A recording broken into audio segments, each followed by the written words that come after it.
Bonjour, aujourd'hui je vous parle de l'addition et la soustraction de nombres rationnels.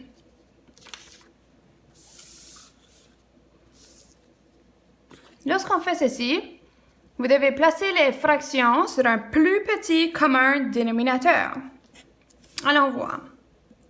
Dans le premier exemple, on a moins 7 sur 8 plus 3 sur 4. On ne peut rien faire encore parce que le dénominateur n'est pas le même. Dans ce cas ici, on peut se dire, OK, est-ce que je peux me rendre à 8 avec le chiffre 4? Ah, oui, je peux. Je peux multiplier 4 fois 2. Ce que je fais au dénominateur, je dois aussi faire au numérateur. Alors maintenant, j'ai le même dénominateur de 8. Alors ici, je garde mon moins 7 parce que je ne l'ai pas touché, cette fraction, et je fais 3 fois 2 qui me donne 6. Tu vas faire les opérations au numérateur. Alors, moins 7 plus 6 me donne moins 1.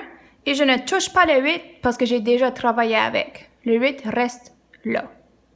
Alors, la réponse à la 1, c'est moins 1 sur 8. Au deuxième exemple, j'ai 3 et 1 tiers moins 6 et 1 quart. On doit prendre ces fractions et les mettre sous fractions impropres. Pour ce faire, je fais 3 fois 3 plus 1. Alors, 9 plus 1, ça me donne 10 sur 3. J'utilise le dénominateur de ma fraction. Maintenant, je ne regarde pas le signe ici. Je fais tout simplement 6 fois 4 plus 1.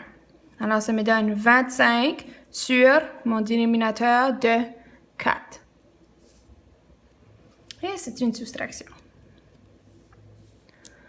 Si tu continues, je vais trouver mon dénominateur commun. Alors, quel chiffre que je peux multiplier par ici pour qu'éventuellement ça me donne la même réponse? Alors, dans ce cas, c'est 12. Parce que je peux faire 3 fois 4 qui me donne 12. Et ce que je fais en bas, je dois faire en haut. Alors, à la fin, je vais avoir 40 sur 12. Et pour avoir 12 ici, je fais fois 3. 25 fois 3 me donne 75. Alors, 40 moins 75 me donne moins 35 sur mon dénominateur de 12. Alors, essayez maintenant ces deux exemples. Je veux voir si ma réponse ici est bien ou mal. Et à la B, je veux que tu trouves la réponse. À la A, on veut toujours trouver le dénominateur commun. Ici, on peut le faire parce que c'est 8. On peut faire 4 fois 2 qui me donne 8. C'est toujours important d'avoir le plus petit chiffre possible. J'aurais pu utiliser 16 comme mon dénominateur commun, parce que 8 fois 2 égale 16 et 4 fois 4 me donne 16. Mais la réponse à la fin, tu vas devoir le simplifier. Alors, mon dénominateur commun est 8. Je fais 4 fois 2, 1 fois 2. Alors, 2 moins 7, qui est mon numérateur. Et je fais 2 moins 7, qui est égal à moins 5 sur 8.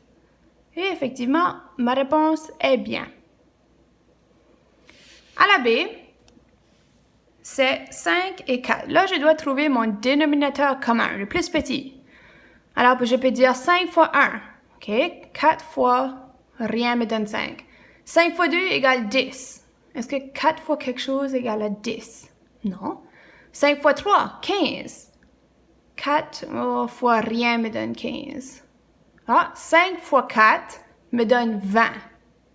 Si je fais 4 fois 5, ça me donne aussi 20. Alors, la réponse de mon dénominateur commun est 20.